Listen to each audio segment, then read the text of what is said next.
తెలంగాణలో ఎన్నికల వేడి ప్రచారం అంతా ఆగిపోయింది.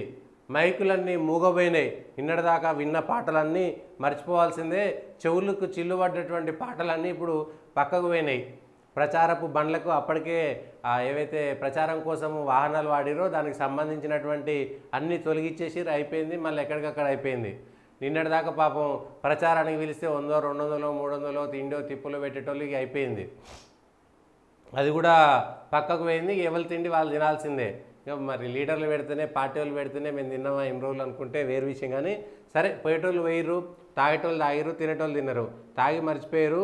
ఇవాళ శనివారం, రేపు ఆదివారం, శనివారం, సోమవారం 3 రోజులు వరుసగా సెలవులు వచ్చినాయి కాబట్టి ఏదో ట్రిప్కి వెళ్ళిపోదాం అనేటువంటి మాట అనుకుంటారు. దయచేసి అందరూ ఓటు హక్కును వినియోగించుకుందాం. ఇవాళ నుంచి ఎలక్షన్స్ అయిపోయేదాకా కూడా, అంటే రేపు ఓట్లు అయిపోయేదాకా కూడా ఎంపీ ఎలక్షన్లు, ఎంపీ ప్రతి ఒక్కరిని కలవకపోయినా సరే వాళ్ళ లీడర్లు, వాళ్ళ పార్టీలకు సంబంధించిన కార్యకర్తలు ఓటర్ను దేవుడు నువ్వే దిక్కు అనే విధంగా మాట్లాడుతూ ఉంటారు. ఇవాళ ఒక్కరోజు ఓటర్ను దేవుడు అనుకుంటూ దువ్వుడు దేవుడు రెండు కలిసి వస్తాయి. ఇక సాయంత్రం ఎలక్షన్లు అయిపోయినాయి, ఆ తర్వాత అంటే ఇక మళ్ళీ మొదలవుతుంది. నిన్న నువ్వు పైసలు తీసుకున్నావు కాబట్టి ఇలా పైసలు తీసుకున్నావు కదా, నిన్న తాగినావు కదా అని మళ్ళీ తాగిందంతా కక్కిస్తారు. దయచేసి పైసలు తీసుకోవద్దు. ఓట్లు కావాల్సినటువంటి వాళ్ళకు ఓటేయాల్సినటువంటిది సమయం ఆసన్నమైంది.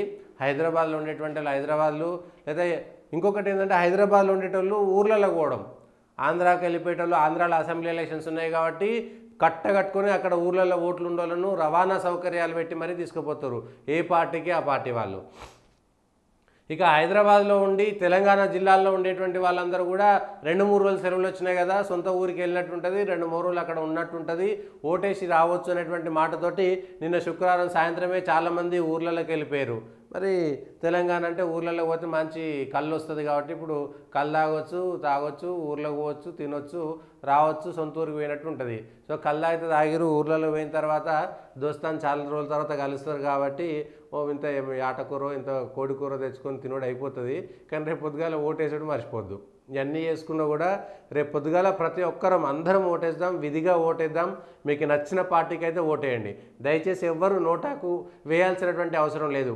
ఒక 4 అభ్యర్థులు, 5 అభ్యర్థులు, 3 అభ్యర్థులు ఉంటే ఉన్న దాంట్లో మంచివారు 3 దొంగలే అనుకుంటే 3 దొంగలల్లో మంచి దొంగ వాళ్ళు అనేటువంటి దొంగకైనా ఇద్దాం. కానీ నోటాకు వేయడం వల్ల ఉపయోగం లేదు. 4, 5, 50 మంది అభ్యర్థులు ఉంటే 50 మందో 10 మందో 5 మందిలో మీకు నచ్చినటువంటి అభ్యర్థికే ఓటేయండి. నోటాకు ఓటేయకండి. నోటాకు ఓటేయడం వల్ల ఉపయోగం లేనటువంటి ఓటు అది. అదొక మంచి ఆప్షన్ కాదు. దయచేసి విజ్ఞప్తి. సరే, అందులో నోటా ఆప్షన్ ఉంది కాబట్టి మేము వేయొద్దంటే అది వ్యక్తిగతమైనటువంటి అంశం. కానీ ఉన్న దాంట్లో 4, 5, 3 ఉన్న దాంట్లో మంచి అభ్యర్థి ఎవరు, ఆ 3ను బేరీజ్ వేసుకోండి, ఆ 4ని బేరీజ్ వేసుకోండి. దయచేసి ప్రతి ఒక్కరూ ఓటు హక్కును వినియోగించుకోవాలి. దయచేసి ఆ ఓటు హక్కుకు సంబంధించి కూడా ఎవరు భయపడాల్సినటువంటి అవసరం లేదు.